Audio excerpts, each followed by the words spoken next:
ఉన్నప్పటికీ కూడా మన జాతీయ అధ్యక్షులు నా దేశం నా బాధ్యత అనే నినాదంతో బతుకులో భాగంగా ఈరోజు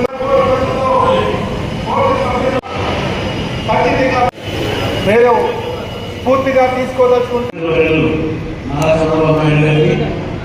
అలాగే మన యువనేత జాతీయ ప్రధాన కార్యదర్శి వర్కింగ్ ప్రెసిడెంట్ గారైనటువంటి మన నాయకుడు నారా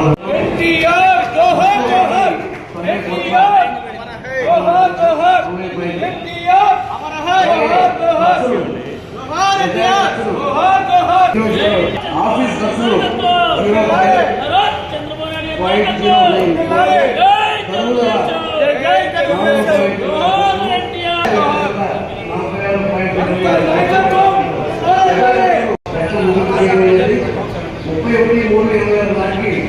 పార్టీ కోసం ముఖ్యంగా పేదల కోసం వారి ఏమైనా వారి కుటుంబ సభ్యులుగా వ్యాప్తంగా ఉన్నటువంటి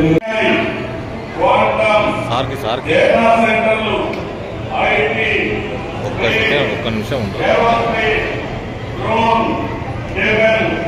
ఎలక్ట్రానిక్ ఆటోమొబైల్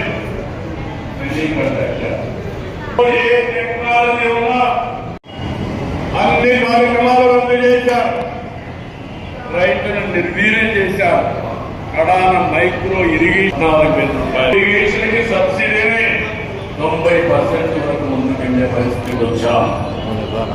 ఇంకో విధంగా ధాన్యం సేకరణ తేడమే కాదు 24 గంటల్లో పథకం తీసుకురాగలుగుతా ఎన్డీఏ ప్రభుత్వానికి వచ్చిందని కూడా నేను జూన్ 1 తారీఖు నుంచి మీడియా మిత్రులందరికీ మహానాడు శుభాకాంక్షలు తెలియజేసుకుంటున్నాను. దాదాపుగా 46 సంవత్సరాలు అనుకుంటా, బహుశా 43-44 సంవత్సరాల నుంచి నేను ప్రతి మహానాడు పాల్గొన్నాను. ఆ అదృష్టం నాకు దక్కింది. తిరుపతి మొదటి మహానాడు, తర్వాత విజయవాడ, తర్వాత విశాఖపట్నము, హైదరాబాద్లో అయితే పరుమాలు జరిగింది, నల్లగొండ కానీ, అదేవిధంగా మన వరంగల్ కానీ, రాజమండ్రి కానీ, అలా పదే తిరుపతి కానీ, కర్నూలు కూడా మహానాడు జరుపుకున్నాం, మళ్ళీ కడపలో మహానాడు జరుపుకున్నాం, నెల్లూరులో కూడా మహానాడు జరుపుకుందాం అనుకున్నాం.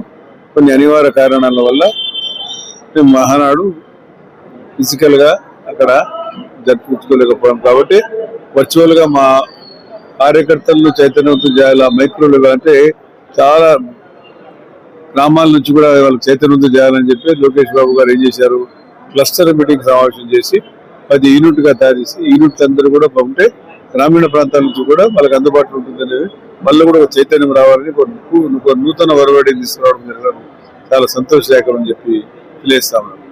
సార్ అన్న ఎన్టీ రామారావు గారు ఉన్నప్పటి నుంచి నేను కేబినెట్ మంత్రిగా కూడా ఉన్నా, వారితో సన్నిహిత సంబంధాలు ఉన్నాయి. ఎన్టీ రామారావు గారు తెలుగుదేశం పార్టీ పెట్టిన తర్వాతనే మహిళలు ఊళ్ళ నుంచి బయటికి రావడం జరిగింది. ఎన్టీ రామారావు చూడాలా, ఎలా ఉంటాడు, ఆయన రాముడుగా, కృష్ణుడుగా, భీముడుగా, దుర్యోధనుడుగా అన్ని పాత్రలు ఇచ్చారు. కాబట్టి ఆయన చూడాలని మొట్టమొదటిసారిగా ఇండ్ల నుంచి తండోపతండాలు వచ్చి చూశారు. అదేవిధంగా పార్టీ స్థాపించిన తర్వాత కూడా మహానాడు జరిగే కార్యక్రమంలో మహిళలు చాలా పెద్ద సంఖ్యలో పాల్గొనేవారు. మరి ముఖ్యంగా ఆయన జన్మదినోత్సవం 28వ తేదీ కాబట్టి, 27 కాబట్టి 28వ తేదీ చాలా పెద్ద ఎత్తున జరిగేది. 29వ తేదీగా మొత్తం మనం పెద్ద మహానాడు కార్యక్రమం అంటే ఈ 2 రోజుల కార్యక్రమాన్ని ప్రజలకు ఉద్దేశించి పెద్ద ఎత్తున 5 లక్షలతో 10 లక్షలతో సమావేశాలు కూడా ఏర్పాటు చేసుకుని 29వ తేదీ జరిగేది. సరే, ఏదేమైనా సరే ఇప్పుడు ఈ మహానాడు చాలా మంచి మహానాడు. ఈ రోజు కార్యక్రమంలో లోకేష్ బాబు గారు ఆయన కార్యనిర్వాహక అధ్యక్షుడిగా ఉన్నాడు కాబట్టి ఒక మంచి కార్యక్రమం చేసేది. మహానాడులో చాలా విషయాలు ఉన్నాయి. రాష్ట్రంలో ఏమీ లేవు, అభివృద్ధి లేదు, సంక్షేమం లేదు, ఏమీ లేవు. ఆ రోజుల్లో రామారావు గారు వచ్చిన తర్వాతనే అభివృద్ధి సంక్షేమానికి నాంది పలికిన మహా వ్యక్తి ఆయన. ఈరోజు ఎన్నో రకాలుగా, ఎందుకంటే ఒక బుక్లెట్ కూడా అందరికి ఇచ్చిన జరిగింది. అన్ని విషయాలు చెప్పాలని టీవీలో కాదు కాబట్టి ఆ రోజు నుంచి కూడా మహానాడు పాల్గొనే భాగ్యం నాకు దక్కింది. కాబట్టి నేను చాలా సంతోషంగా, చాలా అదృష్టంగా భావిస్తాను ముఖ్యంగా తెలియస్తాను. కాబట్టి ఈ మహానాడులో కార్యకర్తలు కూడా, మహిళలు కూడా చాలా ఉత్సాహంగా పాల్గొన్నారు. పేరు పేరున పాల్గొన్న వ్యక్తులకు ఈ కార్యక్రమం నిర్వహణ చేసినటువంటి క్లస్టర్లు ఎవరైతే ఉన్నారో 10 మంది క్లస్టర్లు కూడా నా ధన్యవాదాలు, నా అభినందనలు కూడా తెలియజేస్తారు. రేపు కూడా మనం ఈ కార్యక్రమం చేపట్టి చేస్తే ఎన్టీ రామారావు గారి ఇది కాబట్టి మహానాడు మనం ఘనంగా చేసుకునే సంవత్సరం అని చెప్పి ముఖ్యంగా తెలియజేసుకుంటున్నాను. నంద్యాల పట్టణం నందు గౌరవ మంత్రివర్యులు ఫరూక్ సార్ నేతృత్వంలో ఈ రోజు అంగరంగ వైభవంగా ఈ రోజు మహానాడు కార్యక్రమం జరుగుతుంది. నంద్యాల నియోజకవర్గంలో దాదాపు 10 క్లస్టర్లందు ఈ మహానాడు వేడుకలను ఎంతో మంది కార్యకర్తలు బ్రహ్మాండంగా ఈ రోజు నిర్వహించడం జరుగుతుంది. ఆనాడు తెలుగుదేశం పార్టీ బడుగు బలహీన వర్గాల కోసం స్థాపించబడింది. ఆనాడు నందమూరి తారక రామారావు గారు ఎన్టీ రామారావు గారు పార్టీని స్థాపిస్తే ఈనాడు చంద్రబాబు నాయుడు గారి నేతృత్వంలో, నారా లోకేష్ బాబు గారి నేతృత్వంలో తెలుగుదేశం పార్టీ రాష్ట్ర వ్యాప్తంగా బ్రహ్మాండంగా ఈ రోజు ఉందనేది ఇందుకు నిదర్శనం. వర్చువల్ పద్ధతి ద్వారా కానీ రాష్ట్ర వ్యాప్తంగా ఉన్నటువంటి 1800 పైగా క్లస్టర్లో ఎంతో ఉత్సాహంగా ఈ రోజు తెలుగుదేశం పార్టీ నాయకులు సైనికులాగా ఈ రోజు పనిచేస్తున్నారు. ఈ పార్టీ తెలుగుదేశం పార్టీ పసుపు సైనికుల పార్టీ అని తెలియజేస్తున్నాం. ఈ పండుగ తెలుగుదేశం పార్టీ పండుగ అని తెలియజేస్తూ నంద్యాల పట్టణంలో 10 క్లస్టర్లో ఈ రోజు బ్రహ్మాండంగా ఈ కార్యక్రమం జరుగుతుందని తెలియజేస్తున్నాం. ఈ రోజు మనం నంద్యాలలో మహానాడు జరుపుకుంటున్నాం. దాదాపు మనకు 10 క్లస్టర్స్ ఉన్నాయి. ఒక క్లస్టర్ గోస్పాడు ప్లస్ 2 మన నంద్యాల మండలంలో ఉన్నాయి. 7 క్లస్టర్స్ మనకు దాదాపు నంద్యాల టౌన్ లో ఉన్నారు. ఆల్ క్లస్టర్స్ చాలా మంది వచ్చినారు. మేము అన్ని ఆల్ క్లస్టర్స్ దగ్గర వెళ్తున్నాం. జనాలందరూ ఎవరు పార్టిసిపేట్ అన్నారో అందరికీ ధన్యవాదాలు. తెలుగుదేశం నాయకులకి, ప్రజలకి, మన మెయిన్ క్లస్టర్ ఇన్ఛార్జ్ కి, మన సీనియర్స్ కి అందరికి పేరు పేరున ధన్యవాదాలు. ఈ మహానాడుని మీరు ఖచ్చితంగా సక్సెస్ఫుల్ చేయాలి అని కోరుకుంటున్నాను. Thank you very much. ఈ మహానాడును ఒక థీమ్, స్త్రీ శక్తి థీమ్ తో మనం జరుపుకుంటున్నాం. మొట్టమొదటి నుంచి కూడా తెలుగుదేశం పార్టీ మహిళలకు ప్రాధాన్యతనిచ్చిన పార్టీ.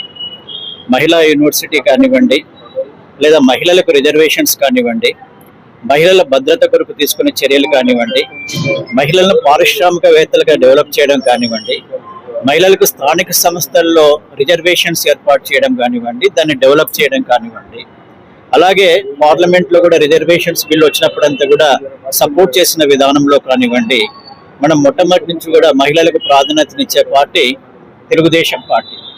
ఈ మహానాడును మనం స్త్రీ శక్తి థీమ్తో జరుపుకుంటున్నాం. స్త్రీలను గౌరవించిన ఏ ప్రాంతమైనా కూడా పవిత్రమైన ప్రాంతంగా, అభివృద్ధిలోకి వచ్చే ప్రాంతంగా కీర్తించబడుతుంది. అలాగే ఈ మహానాడు మనం పెట్టుకున్న స్త్రీ శక్తి థీమ్తో జరుపుకుంటున్నాం కాబట్టి ఇది ఘనంగా, అద్భుతంగా, ప్రపంచమంతా హర్షించే విధంగా మనం జరుపుకుంటున్నాం. అలాగే జరగాలని చెప్పి ఆశిస్తున్నాం. Thank you. మా దేవుడు కీర్తిశేషులు నందమూరి తారక రామారావు గారు తెలుగుదేశం పార్టీ వ్యవస్థాపక అధ్యక్షులు, మరి గౌరవనీయులు మంత్రివర్యులు న్యాయశాఖ మంత్రులు ఎన్ఎండి ఫరూక్ గారి సహకారంతో, మరి మన ప్రియతమ ముఖ్యమంత్రి నారా చంద్రబాబు నాయుడు గారు, మరి ఐటీ శాఖ మంత్రులు నారా లోకేష్ బాబు గారి ఆశీస్సులతో తెలుగుదేశం పార్టీలో 44 సంవత్సరాలుగా కొనసాగుతున్నాను. మరి ఈరోజు మన ఫరూక్ సార్ గారు నంద్యాల పట్టణాన్ని 44 సంవత్సరాలుగా ఎంతో అభివృద్ధి, వేల కోట్ల రూపాయలు తీసుకొచ్చి నంద్యాలను అభివృద్ధి చేశారు.